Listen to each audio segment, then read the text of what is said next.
Good afternoon everyone. My name is Himeshwari Sahu from career competition academy. हम लोग पढ़ रहे हैं क्लास 12th बोर्ड का chapter 5 molecular basis of inheritance. ठीक है, जिसमें हमने पहला क्लास कर लिया है, जिसमें हमने पढ़ा है कि डीएनए का स्ट्रक्चर क्या होता है, न्यूक्लिक एसिड क्या होता है, न्यूक्लियोसाइड क्या होता है, न्यूक्लियोटाइड क्या होता है। क्लियर। आज हम लोग पढ़ेंगे क्या कि डीएनए के स्ट्रक्चर को पूरी तरीके से डिफाइन किसने किए हैं और उसमें कौन कौन से स्ट्रक्चर होते हैं। ठीक है,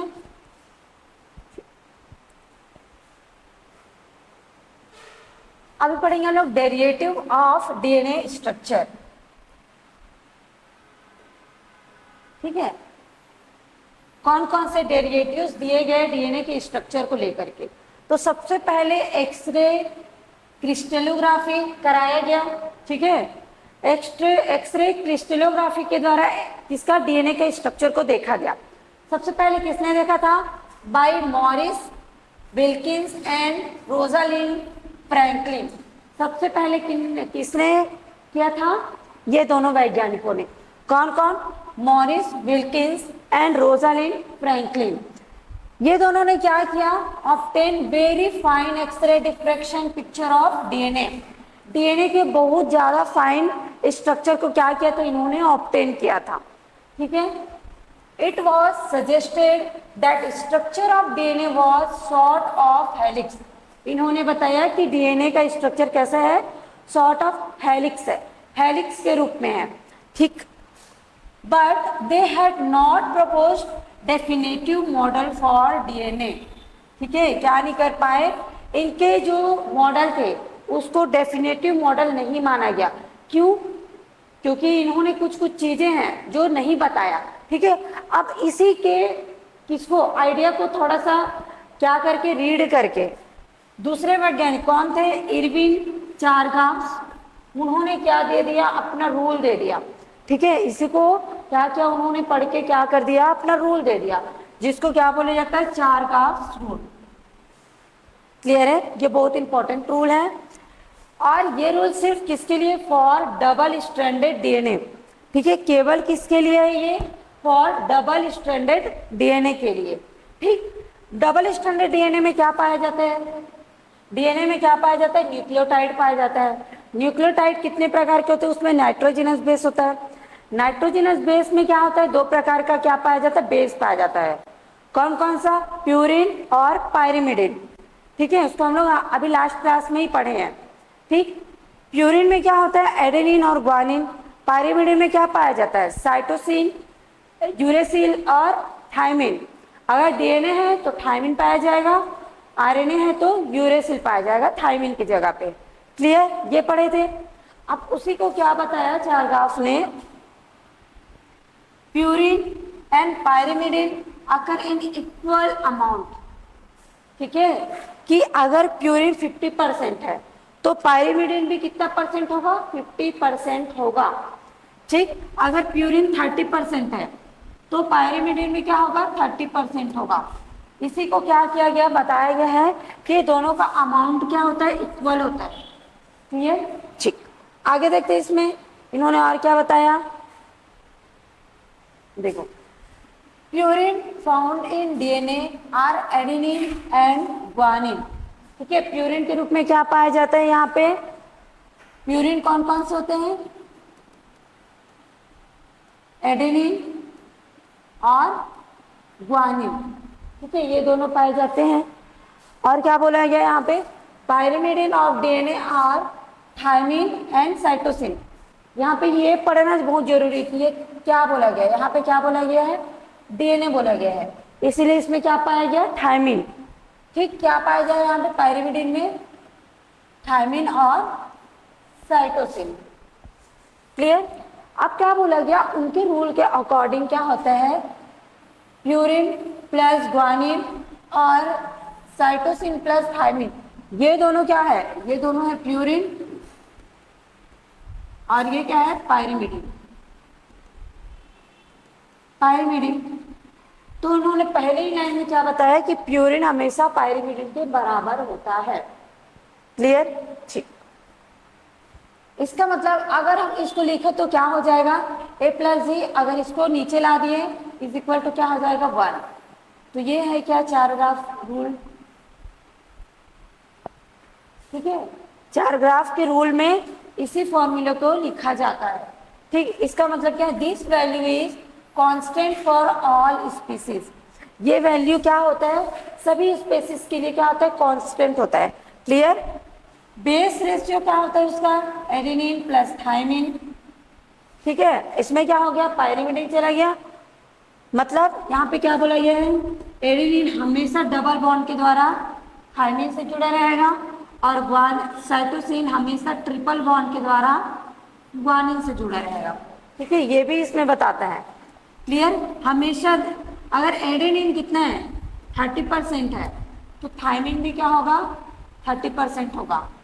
ठीक है, आपको अगर एडेनिन की क्वांटिटी दे दी गई है तो आप थायमिन का इजीली निकाल सकते हैं। क्लियर है।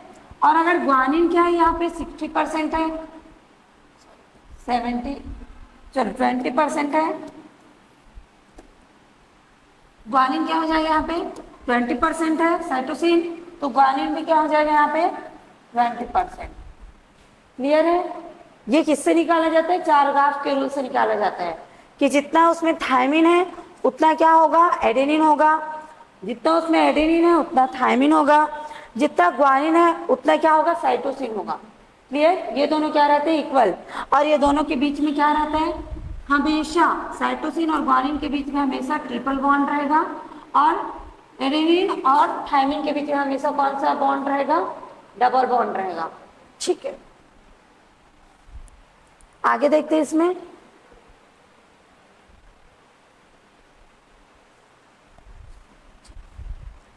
देखो डबल हेलिक्स मॉडल, ये इंपॉर्टेंट है जिसमें आपके 12th बोर्ड के लिए, कि डबल हेलिक्स मॉडल किसने दिया था, वॉटसन एंड क्रिक। ये कौन थे, साइंटिस्ट थे जिन्होंने क्या दिया था, डबल हेलिक्स मॉडल। किसका, डीएनए का, कि डीएनए क्या होता है, डबल हेलिक्स होता है। ठीक है, डीएनए क्या होता है, डबल हेलिक्स होता है। इसको मैं ऐसे लिखी हूं, ये ऐसे रहेगा,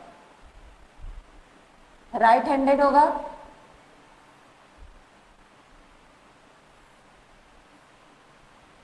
क्लियर है। डीएनए का स्ट्रक्चर ये होता है, राइट हैंडेड होता है हमेशा।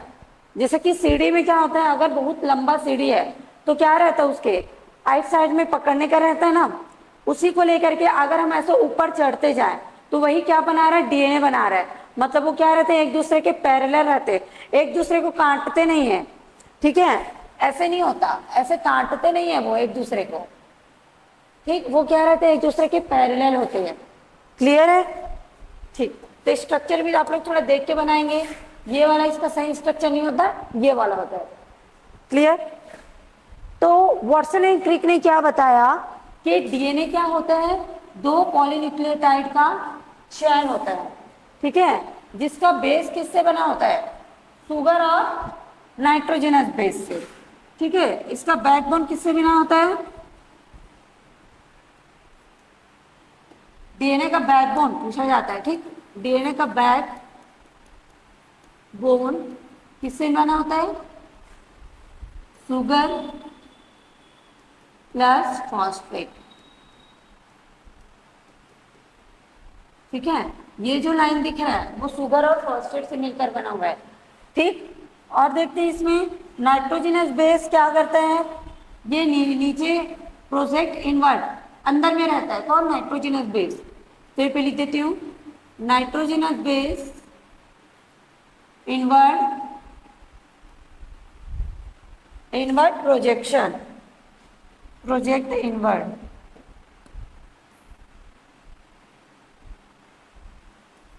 Project invert. ठीक है, अब देखें यहाँ पे ट्रिपल बॉन्ड है, ट्रिपल बॉन्ड है तो ये किसके किसके बीच बना होगा, साइटोसिन और ग्वानिन के बीच। डबल बॉन्ड है तो किसके बीच बनता है, एडेनिन और थायमिन के बीच। ये भी थायमिन, एडेनिन, एडेनिन, थायमिन, और ये ग्वानिन, और ये क्या हो सकता है, साइटोसिन। क्लियर है। ये दोनों किसके, ट्रिपल बॉन्ड हमेशा ग्वानिन और साइटोसिन के बीच ही बनता है। यहाँ पे भी क्या होगा, साइटोसिन होगा, ग्वानिन होगा। यहाँ पे थायमिन, एडेनिन हो सकता है, या फिर एडेनिन ऊपर रह सकता है, थायमिन नीचे हो सकता है। वैसे यहाँ पे साइटोसिन ग्वानिन हो सकता है, या फिर ग्वानिन या साइटोसिन हो सकता है। ठीक है, यहाँ पे भी ग्वानिन, साइटोसिन, यहाँ पे थायमिन, एडेनिन। ये क्या है, नाइट्रोजिनस बेस है जो क्या रहता है, ऐसे अरेंजमेंट में पाया जाता है। क्लियर? ठीक है, ये पहला बताया उन्होंने। अब दूसरा क्या बताया इसमें कि डीएनए में क्या होता है, 2 स्ट्रैंड होता है, पहला ये, दूसरा ये। ठीक है, इसमें क्या पाया जाता है, 2 strand, 2 strands are anti-parallel, anti-parallel। ठीक है, एंटी पैरेलल मतलब क्या, देखो ऊपर में क्या है, ये वाला 5 प्राइम है और नीचे क्या दिखाई दे रहा है, 3 प्राइम। वैसे इधर साइड भी क्या है, ऊपर में 3 प्राइम और ये क्या है, नीचे 5 प्राइम। मतलब ये क्या है, दोनों के एंटी पैरेलल पाए जाते हैं। ठीक है, इसमें कौन कौन सा एंटी पैरेलल है, देखो पहले वाला देखो, ये वाला कैसे जा रहा है, 5 प्राइम टू 3 प्राइम। कैसे जा रहा है ये, 5 प्राइम टू 3 प्राइम। ठीक है, ये क्या है, वन डायरेक्शन। और दूसरा क्या करे, देखो 3 प्राइम टू 5 प्राइम जा रहा है, ये क्या है, सेकेंड डायरेक्शन। ये कौन बताया, वॉटसन एंड क्रिक ने। क्लियर है? दूसरा, अब हम लोग देखते हैं इसी में क्या तीसरा और क्या बताया इन्होंने। ये बहुत इंपॉर्टेंट है आपके बोर्ड की क्लास के लिए।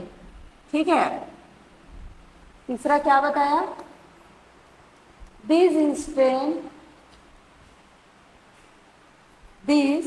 strands,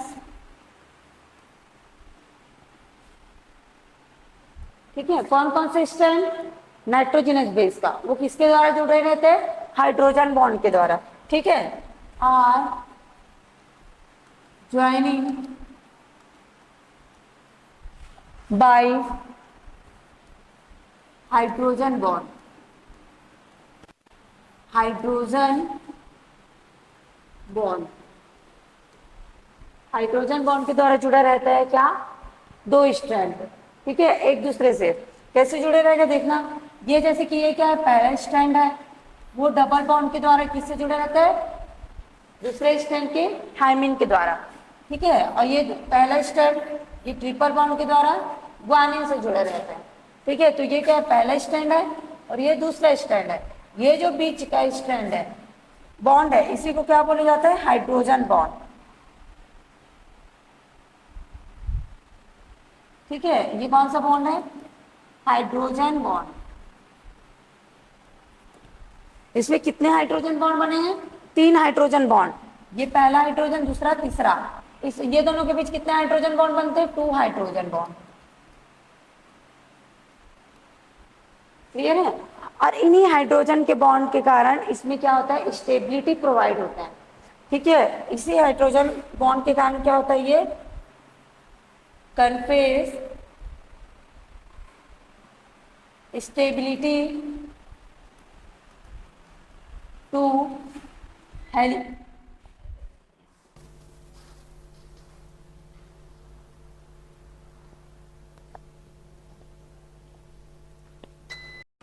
ठीक है, ये जो बॉन्ड है इसमें 3 हाइड्रोजन बॉन्ड है, इसमें 2 हाइड्रोजन बॉन्ड है। ये बॉन्ड के कारण क्या होता है, ये स्टेबल रहता है। स्टेबल मीन्स क्या, कि ये क्या होगा, ये दोनों बॉन्ड के कारण ही ये दोनों हेलिक्स क्या रहेंगे, स्ट्रैंड जुड़े रहेंगे। ठीक है, तो ये क्या प्रोवाइड करता है, confers stability of helical structure, helical structure. ठीक है, ये जो हेलिकल स्ट्रक्चर है वो किसके कारण स्टेबिलिटी प्रोवाइड होता है, इसी हाइड्रोजन बॉन्ड के कारण। क्लियर? तो ये बताया किसने, वॉटसन एंड क्रिक ने। अब देखते हैं इसमें चौथा, इसका जो स्ट्रक्चर होता है किसका, डीएनए का, वो क्या रहता है, हेलिकली ट्विस्टेड रहता है, मतलब ऐसे मुड़ा हुआ रहेगा। ठीक है, ये वाला स्ट्रक्चर हम लोग देखे हैं। इसमें चौथा क्या बताया इन्होंने,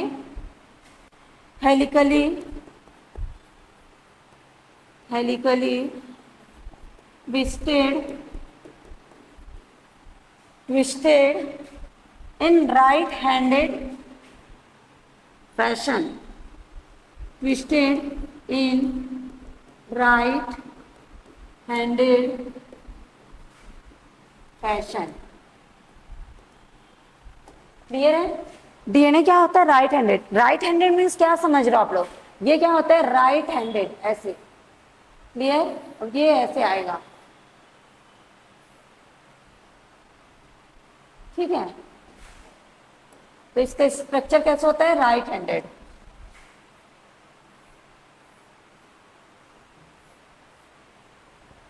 ठीक।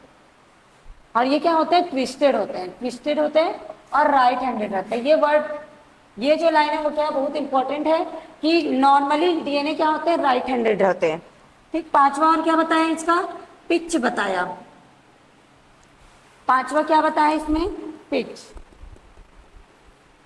पिच क्या होता है? Pitch of helix. ठीक है?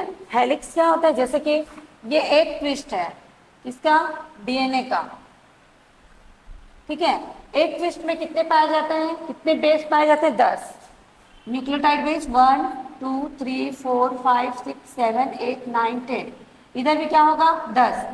1 2 3 4 5 6 7 8 9 10। ठीक है? एक में कितने पा रहे हैं? 10 न्यूक्लियोटाइड। तो दोनों स्ट्रैंड में आकर के कितने न्यूक्लियोटाइड? 20 न्यूक्लियोटाइड पाए जाते हैं एक ट्विस्ट में। ठीक है? 20 न्यूक्लियोटाइड पाया जाता है यहाँ पे। तो यहाँ पे क्या बोला गया? ये पिच। पिच क्या कौन सा है? ये वाले बॉन्ड से लेकर के ये वाले बॉन्ड, ये दोनों के बीच की दूरी को क्या बोला गया है? पिच बोला गया है। ठीक है? तो ये कितने सेंटीमीटर का होता है? इसको यहाँ पे लिख लेते हैं। ये होता है 3.4 नैनोमीटर। 3.4 नैनोमीटर। एंगस्ट्रॉम में देखेंगे तो क्या? 34 एंगस्ट्रॉम। ठीक है? इसका साइज क्या होता है? 3.4 नैनोमीटर। इसको पूछा जाता है। वॉटसन एंड क्रिक ने क्या बताया कि एक पिच का साइज कितना होता है? 3.4 नैनोमीटर। ठीक है? एंगस्ट्रॉम में लिखे तो क्या हो जाएगा? ये 34 एंगस्ट्रॉम। ठीक। अब पांचवा क्या बताया? वही 10 बेस पेयर। एक टर्न में कितने? 1 turn has 10 base pair. 10 base pair means कितने न्यूक्लियोटाइड? 20 न्यूक्लियोटाइड। ठीक है? ये क्या था? देखो, यहां से लेकर के यहां तक कितने बेस पेयर बोला गया है? 10 बेस पेयर। ठीक है? 10 बेस पेयर, पेयर में है मतलब इसमें कितने न्यूक्लियोटाइड है? 20 न्यूक्लियोटाइड। ठीक। और एक पिच का डिस्टेंस कितना है? 3.4 नैनोमीटर। ये याद रखेंगे। आगे इसमें देखते हैं आगे और क्या बताया गया इसमें।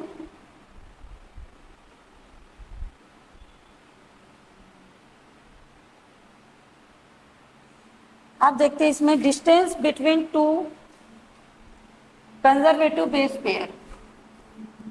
डिस्टेंस बिटवीन टू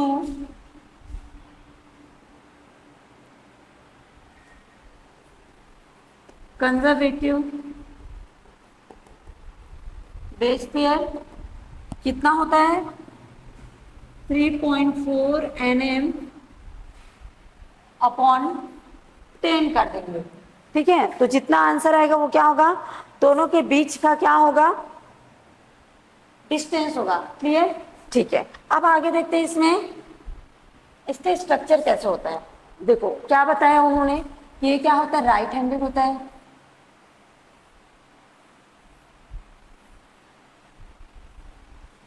ठीक। इसको क्या बोला गया? ये यहां से लेकर के यहां तक क्या कहलाएगा? 1 टर्न। ये क्या कहलाएगा? 1 टर्न। ठीक है? और इसमें कितने न्यूक्लियोटाइड होते हैं? 1 2 3 4 5 6 7 8 9 10। 1 2 3 4 5 6 7 8 9 10। यहां से लेकर यहां तक ये दोनों के बीच की दूरी कितनी होती है? 3.4 nm। ठीक है? और इसमें एक में कितना बेस पेयर होता है? 10 बेस पेयर। क्लियर? ये सारा आपको क्या होना चाहिए? याद होना चाहिए। और ये क्या होता है? राइट हैंडेड होता है। राइट हैंडेड होता है। जनरली कौन सा डीएनए होता है ये? B DNA. क्लियर है ये? ठीक है, अब आगे इसमें देखते हैं कौन कौन से इसमें बॉन्ड पाया जाता है। मैं बता दी थी लास्ट क्लास में, अभी मैं बॉन्ड नहीं बता रही हूं। अब हम लोग पढ़ेंगे क्या? Central dogma. सेंट्रल डोग्मा क्या होता है? डीएनए से लेकर के क्या प्रोटीन बनाने की प्रोसेस को क्या बोला जाता है? Central dogma. ठीक है, तो इसका हम लोग लिख लेते हैं हेडिंग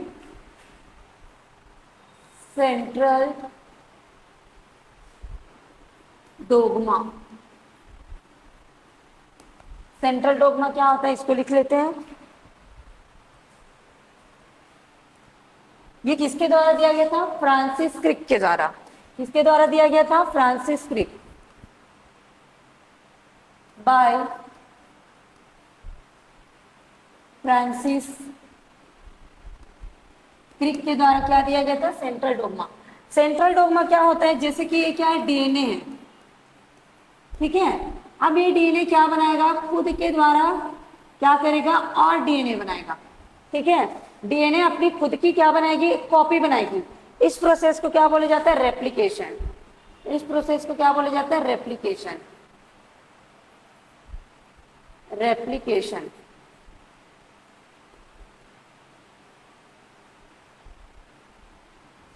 क्लियर? रेप्लिकेशन। अब डीएनए क्या बनाता है? डीएनए से क्या बनता है? आरएनए बनता है। कौन सा आरएनए बनता है? Messenger RNA. जैसे कि हम लोग किसी को क्या देते हैं? मैसेज देते हैं। कुछ मैसेज आ गया कि जैसे स्कूल का टाइम है, ठीक है, स्कूल में कौन सा सिलेबस आज पढ़ने वाला है, वो क्या करेंगे? एक स्टूडेंट को पता रहेगा, ठीक है, जो टॉपर है जो भी है।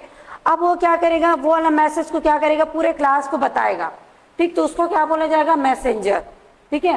वैसे ही ये डीएनए क्या करता है? डीएनए में क्या रहता है? यहाँ पे मैसेज रहता है, कोडॉन रहते हैं, वो सब किसमें प्रेजेंट होता है? Messenger RNA. इसको क्या बोला जाता है? Messenger RNA. मैसेंजर आरएनए में क्या प्रेजेंट रहता है? कोडॉन्स प्रेजेंट रहता है, जिसको क्या किया जाता है? रीड करके क्या बनाया जाता है? प्रोटीन बनाए जाते हैं। डीएनए से आरएनए बनने की प्रोसेस को क्या बोला जाता है? ट्रांसक्रिप्शन। डीएनए से आरएनए बनने की प्रोसेस को क्या बोला जाता है? ट्रांसक्रिप्शन, ठीक है। अब आरएनए से क्या बनेगा?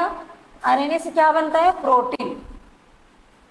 आरएनए में जो मैसेज है, ठीक है, उसको रीड करके क्या बनाया जाता है? प्रोटीन बनाया जाता है। प्रोटीन। आरएनए से प्रोटीन बनने के प्रोसेस को क्या बोला जाता है? ट्रांसलेशन। आरएनए से प्रोटीन बनने की प्रक्रिया को क्या बोला जाता है? ट्रांसलेशन।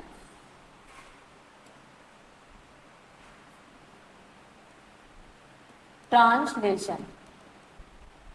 क्लियर? अब डीएनए से आरएनए, आरएनए से प्रोटीन, ये सभी को मिला करके क्या बोला जाता है? Central dogma. आरएनए से सॉरी डीएनए से प्रोटीन बनने तक के प्रोसेस को क्या बोला जाता है? Central dogma. क्लियर है? डीएनए खुद पहले सबसे पहले क्या करेगा? अपना खुद का कॉपी बनाएगा, उसके बाद वो बनाएगा मैसेंजर आरएनए। डीएनए से जब मैसेंजर आरएनए बनेगा, उस प्रोसेस को बोला जाता है ट्रांसक्रिप्शन।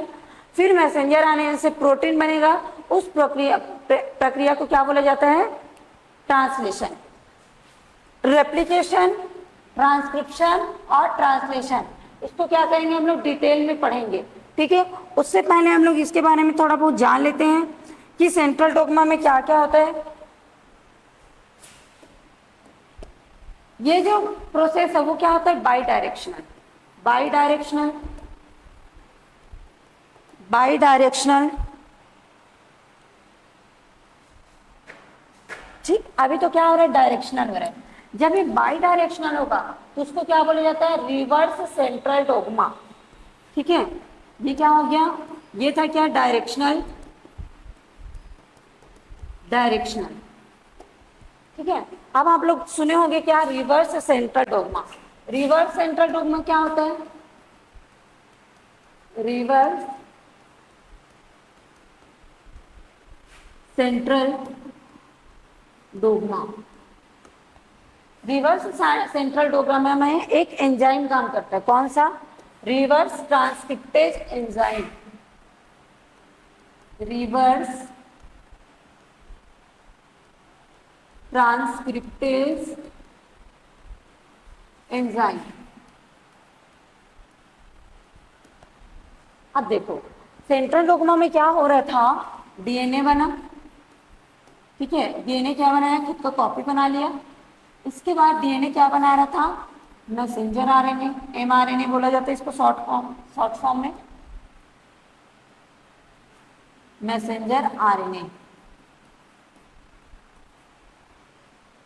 ठीक है।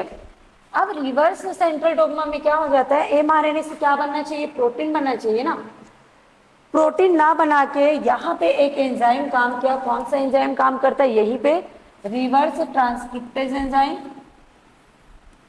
Reverse transcriptase enzyme. ये क्या करता है, एमआरएनए से फिर से क्या बना देता है, डीएनए बना देता है, ठीक है। अब इस प्रोसेस को क्या बोला गया, यहाँ पे इस प्रोसेस को क्या बोला गया था, ट्रांसक्रिप्शन बोला गया था, ठीक है। हम लोग अभी पढ़े थे ना, डीएनए से आरएनए बनने के प्रोसेस को क्या बोला जाता है, ट्रांसक्रिप्शन। अब यहाँ पे क्या हो गया, आरएनए से डीएनए बन गया, तो इस प्रोसेस को बोला जाता है रिवर्स ट्रांसक्रिप्शन, ट्रांसक्रिप्शन। अब ये रिवर्स ट्रांसक्रिप्शन किसके द्वारा होता है, रिवर्स ट्रांसक्रिप्टेज एंजाइम के द्वारा, ठीक है। तो क्या हो गया, यहाँ पे देखो ये क्या है, बाई डायरेक्शनल दिख रहा है, मतलब ये इधर भी जा रहा है और इधर भी आ रहा है। अब ये वाला कैसे करेगा, एमआरएनए से अब ये बनाएगा क्या, प्रोटीन। ये क्या बनाएगा यहाँ पे, प्रोटीन, ठीक। कौन सा प्रोसेस के द्वारा, ट्रांसलेशन के द्वारा,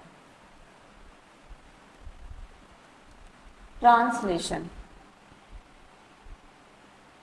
ठीक है। ट्रांसलेशन के द्वारा क्या बनाएगा, प्रोटीन बनाएगा।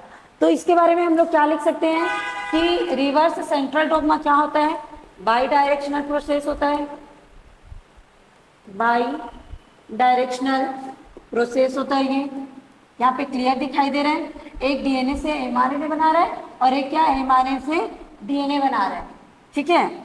और क्या होता है इसमें,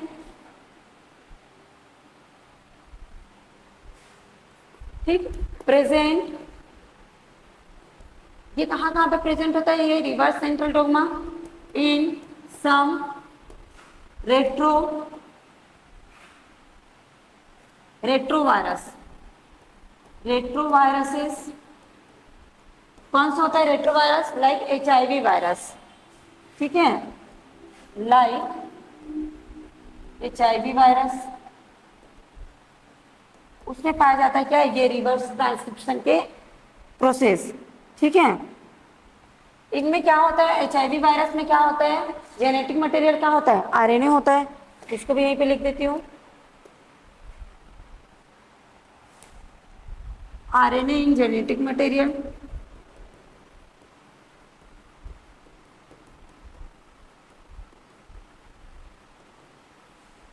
ठीक है।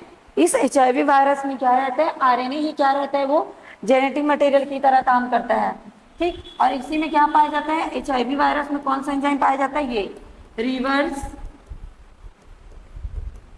ट्रांसक्रिप्टेज एंजाइम, ठीक है। ये जो आरएनए है वो क्या नहीं रहता, स्टेबल नहीं रहता, ठीक है, नॉट एट ऑल क्या, stable, not at all stable. और क्या होता है इसमें, फास्ट म्यूटेशन रेट होता है, ठीक है। वो क्या कहते हैं, आज उसका क्या है, आज उसका स्ट्रक्चर अलग है, कल वो अपना स्ट्रक्चर फिर से चेंज कर देगा बाय म्यूटेशन, ठीक है। जो कोरोना वायरस था वो क्या था, आरएनए वायरस था, जिसमें बार बार क्या हो रहा था, उनका स्ट्रक्चर चेंज हो जा रहा था, ठीक है। तो क्या रहता है, ये स्टेबल नहीं रहता, हाईली रिएक्टिव रहता है, ये हाईली रिएक्टिव,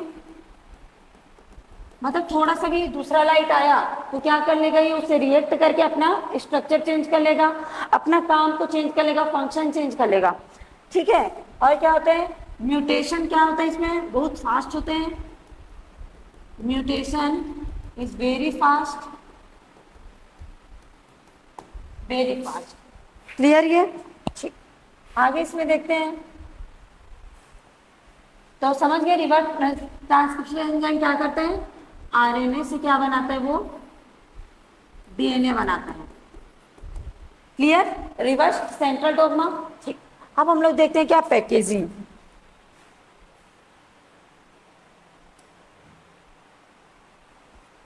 क्या देखेंगे, DNA packaging.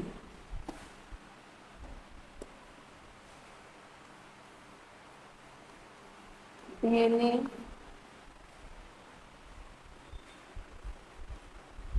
DNA packaging of prokaryote of prokaryote. Clear, देखो पैकेजिंग मतलब आप लोग जान रहे हो क्या करते हैं। पैकेजिंग में क्या करते हैं हम लोग, चीजों को क्या करते हैं, पूरा डालते हैं। ठीक है, मतलब उसको क्या करते हैं, अच्छे से क्या करेंगे, उसको फोल्ड करेंगे। ठीक है, ताकि वो क्या करे, अपनी जगह पे सही से सुरक्षित रहे। ठीक, वैसे ही क्या किया जाता है, डीएनए को क्या करके रखा जाता है, पैक करके रखा जाता है। क्यों, क्योंकि डीएनए की संख्या बहुत ज्यादा है।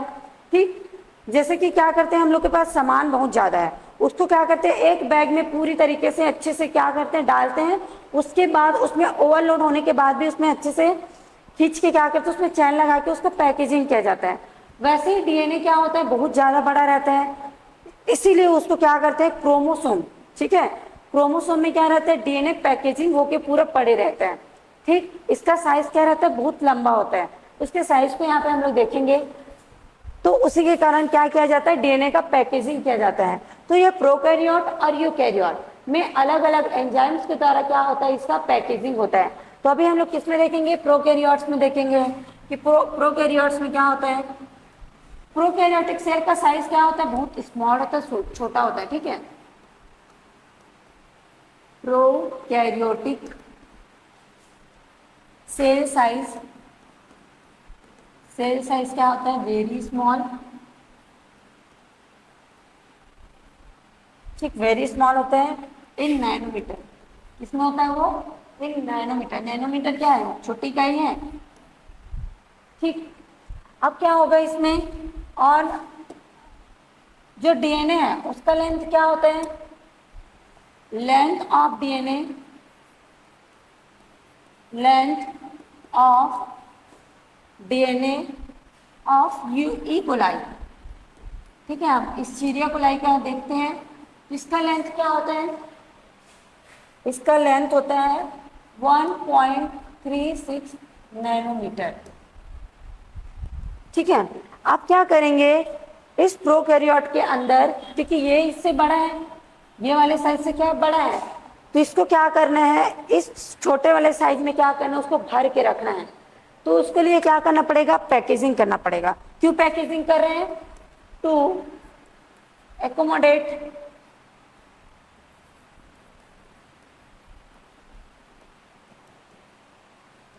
दिस मच लेंथ, ज्यादा लेंथ वाले डीएनए को क्या कर रहे हैं हम लोग, कम लेंथ वाले सेल में क्या करना, उसको पैकेजिंग करना। ठीक है, तो much length of DNA,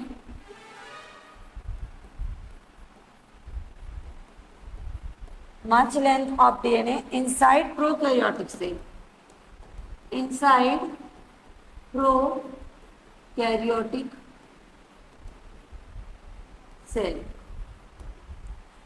clear है, उसके अंदर क्या करेंगे हम लोग, डीएनए को एकोमोडेट करेंगे। DNA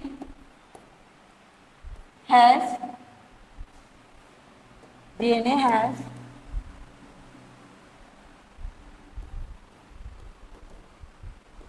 it be pack. Prokaryotic cell में क्या हो जाएगा, वो पैकेज्ड। ठीक, अब इसमें देखते हैं और आगे किसके द्वारा होता है ये packaging, done by non histone protein. ठीक है, किसके द्वारा हो रहा है ये, नॉन हिस्टोन प्रोटीन। ठीक है, प्रोकैरियोटिक में किसके द्वारा होता है, नॉन हिस्टोन प्रोटीन, जिसका नाम क्या है, जिसको किसके नाम से जाना जाता है? Known as पॉलीएमिन्स। पॉलीएमिन्स, इसको याद रखेंगे। प्रोकैरियोटिस में पैकेजिंग किसके द्वारा होता है? पॉलीएमिन्स के द्वारा होता है। क्लियर? ठीक, ठीक है। अब ये क्या होता है? बेसिक होता है ना। देखो डीएनए का नेचर क्या होता है? डीएनए का नेचर क्या होता है? एसिडिक, एसिडिक होगा, ठीक है, एसिडिक है। और इसमें कौन सा चार्ज रहता है? Negative charge. निगेटिव चार्ज क्यों होता है? क्योंकि इसमें क्या पाया जाता है? हम लोग देखिए न्यूक्लियोटाइड में क्या पाया जा रहा था? फॉस्फेट। तो फॉस्फेट ग्रुप के कारण इसमें कौन सा चार्ज रहता है? निगेटिव चार्ज रहेगा।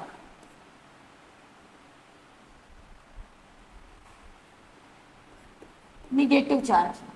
अगर ये एसिडिक है तो इसको क्या होना चाहिए? नॉन हिस्टोन प्रोटीन को क्या होना चाहिए? अगर ये दोनों को क्या करना है? फ्यूज करवाना है। तो अगर ये एसिडिक है तो इसको क्या होना चाहिए? बेसिक होना चाहिए। अम्लीय है वो, तो इसको क्या होना चाहिए? क्षारीय होना चाहिए। और इसमें कौन सा चार्ज होना चाहिए? पॉजिटिव चार्ज, क्योंकि डीएनए कौन सा चार्ज होता है? निगेटिव चार्ज होता है। तो जो हिस्टोन प्रोटीन जिसमें वो पैक्ड होगा उसको क्या होना चाहिए? Positive charge. क्लियर? प्रोकैरियोटिक में। ठीक, अब हम लोग देखते हैं यूकैरियोट्स में। ठीक है, ये कौन सा प्रोटीन होता है? नॉन हिस्टोन बेसिक प्रोटीन होता है। और ये कौन सा होता है? डीएनए क्या होता है? एसिडिक। ठीक, अब यूकैरियोट्स में देखते हैं हम लोग। DNA, DNA packaging of eukaryotic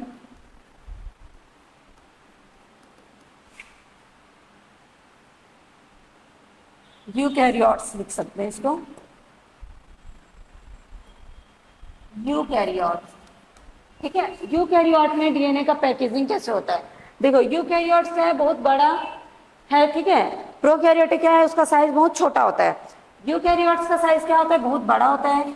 ठीक, इसमें डीएनए का लेंथ क्या होता है? यूकैरियोटिक में डीएनए का लेंथ होता है 2.2 मीटर, ठीक है, जो कि बहुत बड़ा होता है। जैसे कि प्रोकैरियोटिक में क्या था? 1.6 नैनोमीटर में था। इसमें क्या होता है? मीटर में रहता है, वो भी 2.2 मीटर। ठीक है, इतना बड़ा होता है क्या? डीएनए किसमें? यूकैरियोटिक्स में। ठीक, तो इसमें लिख लेते हैं यूकैरियोट में क्या होता है? डीएनए का लेंथ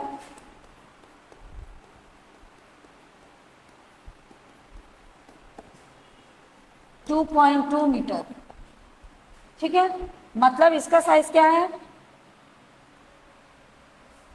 न्यूक्लियस का साइज क्या होता है ये देख लेते हैं, उसके अकॉर्डिंग इसका पता चल जाएगा। न्यूक्लियस का साइज क्या होता है? 10⁻⁻6 मीटर, मतलब इससे बहुत छोटा है न्यूक्लियस। फिर भी इस न्यूक्लियस में इस डीएनए को क्या करना है? पैक करके रखना है। ठीक है, तो इसको पैक करने के लिए इसमें बहुत सारे एंजाइम क्या होते हैं? काम आते हैं। कौन कौन से एंजाइम्स है वो इसको देख लेते हैं।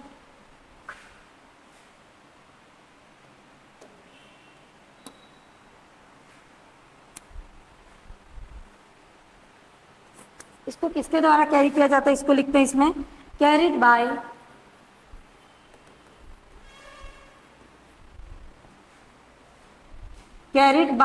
a set of positive charge. Positive charge क्यों? क्योंकि निगेटिव क्या होता है? डीएनए क्या होता है? Negative charge. ठीक है, इसीलिए positive charge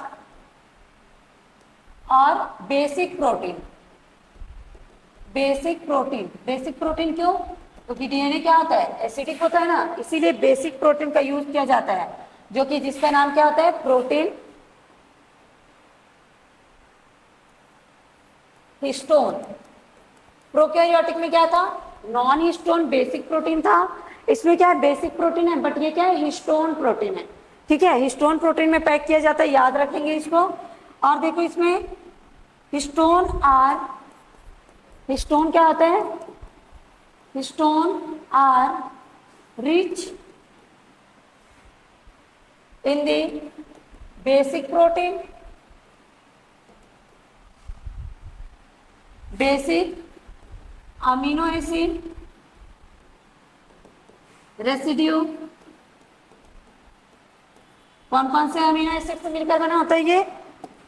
lysine and arginine, lysine and arginine. ये भी इंपॉर्टेंट आपके बोर्ड के हिसाब से, ठीक है। ये किससे किससे मिलकर बना होता है? लाइसिन एंड आर्जिनिन, जो कि क्या है? बेसिक अमीनो एसिड है, ठीक है, जिसके कारण इसका नेचर क्या होता है? बेसिक होता है, क्षारीय होता है, ठीक। अब इसमें देखते हैं आगे कि इसमें क्या होता है? 5 प्रकार के हिस्टोन प्रोटीन पाया जाता है। प्रोकैरियोटिक में क्या था? एक ही हिस्टोन प्रोटीन पाया जाता है, नॉन हिस्टोन प्रोटीन, पॉलीएमिन्स, ठीक है। बट यूकैरियोटिक में क्या होता है? 5 टाइप्स के हिस्टोन प्रोटीन पाए जाते हैं, ठीक है। 5 टाइप्स ऑफ हिस्टोन प्रोटीन। कौन कौन सा? पहला H1, दूसरा H2A, तीसरा क्या है? H2B, ठीक, तीसरा क्या है? H3, सॉरी, चौथा H3, पांचवा है H4। ये 5 प्रकार के क्या पाए जाते हैं? इसमें हिस्टोन प्रोटीन पाए जाते हैं, जो क्या करेगा? डीएनए को पैकेजिंग करने में हेल्प करता है। उसमें से H1 बस क्या रहता है? 2 हिस्टोन प्रोटीन को जोड़ने का काम करेगा। बाकी ये सारे क्या बनाएंगे? हिस्टोन प्रोटीन का ऑक्टामर बनाएंगे। ऑक्टामर मतलब क्या? इसमें क्या रहता है? 2 सब यूनिट से मिलकर बना है, ये भी 2 सब यूनिट से मिलकर बना है, ये भी 2 सब यूनिट से मिलकर बना है, ये भी 2 सब यूनिट से मिलकर बना है। तो ये चारों मिला करके 8 क्या बनाते हैं? ऑक्टामर स्ट्रक्चर बनाते हैं, ठीक है। ठीक, उसी को लिख लेते हैं यहाँ पे।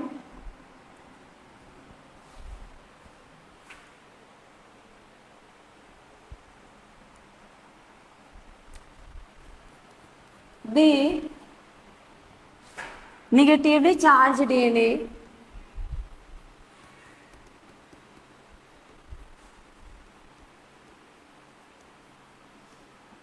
charged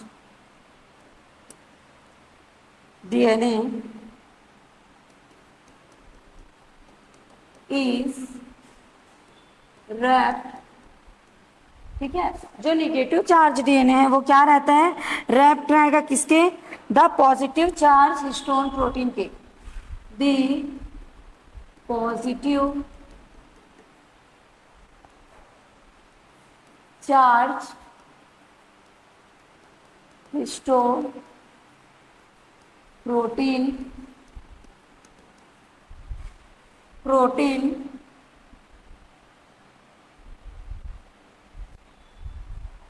octamer to form a structure called nucleosome, जिसको क्या बोला जाता है? Nucleosome. Structure called nucleosome. Nucleosome क्या होता है? ये क्वेश्चन आता है। न्यूक्लियोसोम क्या होता है? डीएनए क्या रहता है? जिस बेसिक हिस्टोन प्रोटीन के चारों ओर क्या रहता है? ऐसे रैप्ड रहता है, ठीक है। जैसे बॉल है कोई, ठीक है, कोई क्या लिए लिए? हम लोग बॉल ले लिए, गेंद ले लिए, उसमें क्या करें? हम लोग रस्सी को क्या करें? चारों ओर उसमें ऐसे बांध रहे हैं। वैसे ही डीएनए क्या रहता है? एक बॉल लाइक स्ट्रक्चर, जो कि क्या है? हिस्टोन प्रोटीन का स्ट्रक्चर, ऑक्टामर स्ट्रक्चर है, ठीक। उससे क्या रहता है? वो ज्वाइन रहता है।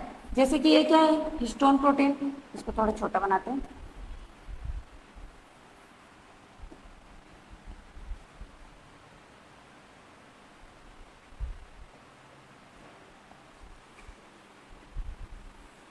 ये हिस्टोन है, ठीक है। ये किससे किससे मिलकर बना होता है? ये ऑक्टामर है, ठीक है, ऑक्टामर है। इसमें क्या क्या रहता है?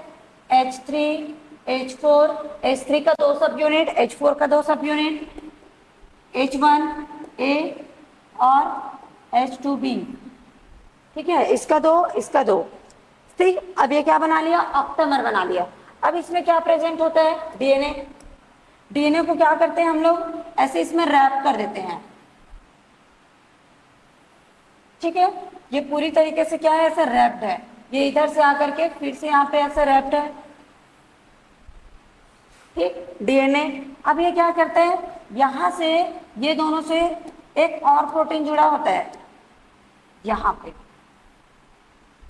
पे H1 दिखाई दे रहा है क्या, नहीं दिखाई दे रहा है, तो ये होता है उसका H1, जो कि न्यूक्लियोसोम बनाने में हेल्प नहीं करता, बट वो क्या करेगा, अब यहाँ से दूसरे हिस्टोन प्रोटीन से जोड़ने में काम करता है। कौन, H1, ठीक है। H1 क्या करता है, दो न्यूक्लियोसोम को एक दूसरे से जोड़ने का काम करता है। बाकी जो जितने हिस्टोन प्रोटीन वो क्या बनाता है, न्यूक्लियोसोम। अब ये इस स्ट्रक्चर को, जिसमें डीएनए हिस्टोन प्रोटीन से जुड़ा हुआ है, इस पूरे स्ट्रक्चर को क्या बोला जाता है, न्यूक्लियोसोम। न्यूक्लियोसोम, क्लियर है। आगे बढ़ते हैं। इसमें देखते हैं कि पैकेजिंग कैसे होता है। पैकेजिंग कैसे होता है, जैसे कि ये क्या है, आपका डीएनए है, जो कि क्या है, डबल स्टैंडर्ड डीएनए है, ठीक। ये क्या है, डबल स्टैंडर्ड डीएनए है। ये क्या हो रहा है, इसको हमको क्या करना है, पैकेजिंग करना है। तो क्या होता है, इसको हम लोग ले लेते हैं किसमें, यहाँ पे लगा देंगे हिस्टोन प्रोटीन। ये एक हिस्टोन प्रोटीन हो गया, ये दूसरा हिस्टोन प्रोटीन हो गया, ये तीसरा हिस्टोन प्रोटीन हो गया, ये चौथा। ऐसे बहुत सारे हिस्टोन प्रोटीन क्या रहते हैं, जुड़े रहते हैं एक दूसरे से। अब इसमें डीएनए क्या होगा, ऐसे रैप करते हुए, ठीक, इसमें चल देगा, फिर इसमें, फिर इसमें, फिर इसमें। वैसे ये पूरा डीएनए जो है वो रैप करते हुए क्या हो जाएगा, बन जाएगा। ये एक को क्या बोला गया है, न्यूक्लियोसोम। न्यूक्लियोसोम। ये दोनों को कौन जोड़ रहा है, ये दोनों को, ये वाला क्या है, histone protein, H1 histone protein, clear है।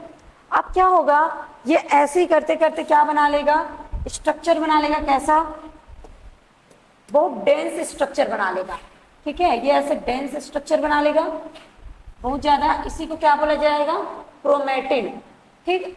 इसी तरह ये ऐसे स्ट्रक्चर बनाएगा। ये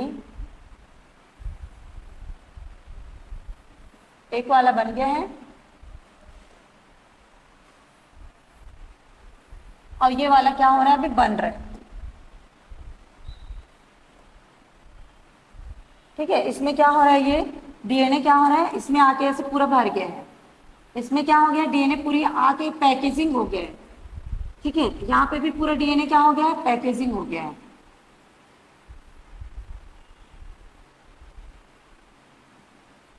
ठीक है। तो पैकेजिंग ऑफ डीएनए में आपको यही वाला डायग्राम बनाना है। ये आपको बुक में दिया नहीं गया है, बट ये बहुत इंपॉर्टेंट है कि डीएनए का पैकेजिंग कैसे होता है। अब ये बन गया क्या, क्रोमोसोम। क्रोमोसोम में क्या पाया जाता है, डीएनए पाया जाता है। ये क्लियर है, ठीक है। ये क्या बन गया यहाँ पे, क्रोमेटिन, और ये क्या है, हिस्टोन प्रोटीन है, हिस्टोन प्रोटीन। और ये क्या है, डीएनए, क्लियर। ये होता है किसमें, यूकैरियोटिक प्रोटीन में, क्लियर है। यहां तक क्या हो जाता है, पूरी तरीके से पैकेजिंग हो गया, किसमें, क्रोमोसोम बना लिया, ठीक। पैकेजिंग हो गया, क्या बना लिया यहाँ पे, क्रोमोसोम बना लिया, जिसमें क्या होता है, सेल से भी बड़े क्या डीएनए को क्या कर सकते हैं, उसमें पैकेजिंग करके रख सकते हैं, क्लियर यहाँ तक, ठीक। अब क्या होता है, यहाँ पे क्या होगा, कुछ डेंस प्रोटीन मिलेंगे, मतलब बहुत ज्यादा चिपके हुए प्रोटीन मिलेंगे, और कुछ जो प्रोटीन रहते हैं वो क्या रहेंगे, लाइट प्रोटीन मिलेंगे। तो उसी को क्या बोला जाता है, यहाँ पे जो डेंस है उसको क्या बोला जाएगा, हेट्रोक्रोमेटिन। और जो थोड़ा लाइट है, ये वाला जो प्रोटीन, वो क्या कहलाएगा, यूक्रोमेटिन, ठीक है। क्रोमेटिन क्या होता है, दो प्रकार का होता है, कौन कौन सा, हेट्रोक्रोमेटिन और यूक्रोमेटिन। इसके बारे में आता है आपके बोर्ड में कि हेट्रोक्रोमेटिन और यूक्रोमेटिन में डिफरेंस लिखिए। तो उसको कैसे बनाएंगे, यहाँ पे पैकेजिंग हो गया, chromatin is differentiated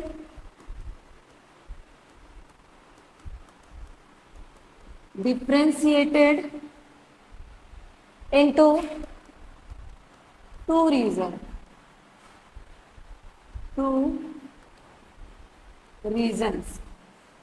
ठीक है। किसके बेस पे इसको डिफ्रेंशिएट किया जाता है, उनके स्टेनिंग के बेस पे। जैसे कि हम लोग क्या कर दिए, कोई क्या लिए, धागा लिए, उसको कोई बॉल में हम लोग क्या कर लिए, गांठ बना लिए।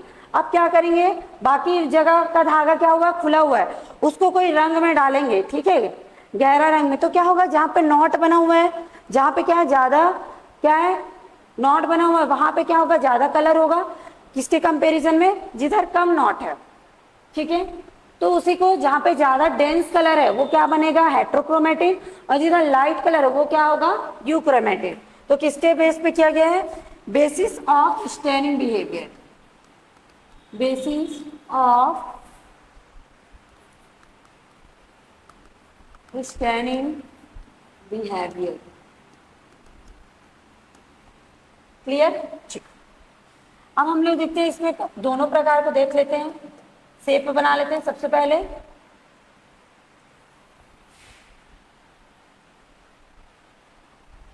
ठीक है,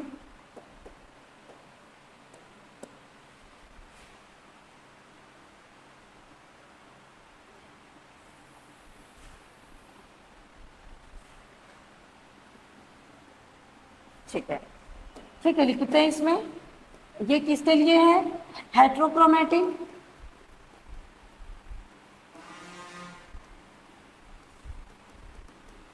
और ये यूक्रोमेटिन।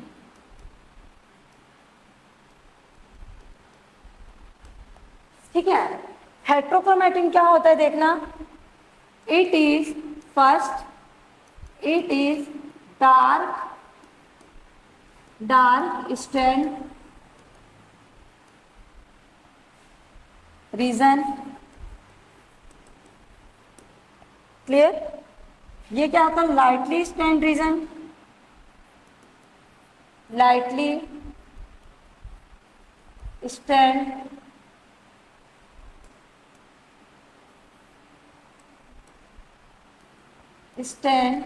रीजन। ठीक है, दूसरा क्या होता है, हेट्रोक्रोमेटिन क्या क्या कहलाता है, chromatin is densely packed,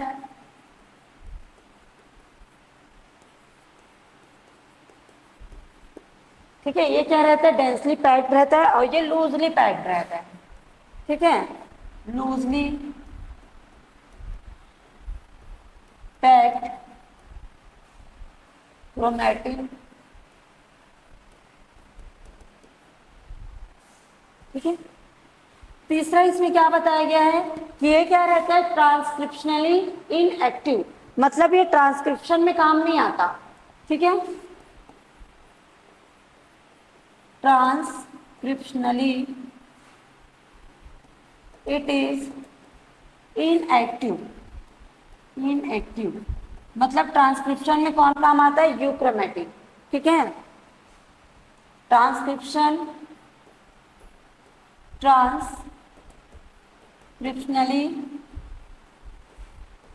it is active.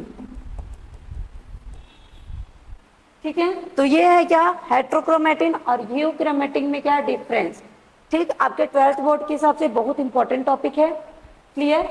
तो आज का ये चैप्टर आपका, या आज का ये क्लास आपका खत्म हुआ। आगे हम लोग देखेंगे इसमें ट्रांसक्रिप्शन, सबसे पहले देखेंगे रेप्लिकेशन, उसके बाद सेकंड क्लास में ट्रांसक्रिप्शन, फिर ट्रांसलेशन, फिर आपका ये चैप्टर क्या हो जाएगा, कंप्लीट हो जाएगा। क्लियर है। ठीक है, तो अगर आपको ये वीडियो पसंद आया होगा तो लाइक कीजिए, ठीक, और चैनल को क्या करेंगे, सब्सक्राइब करेंगे। ठीक है, थैंक यू एवरीवन।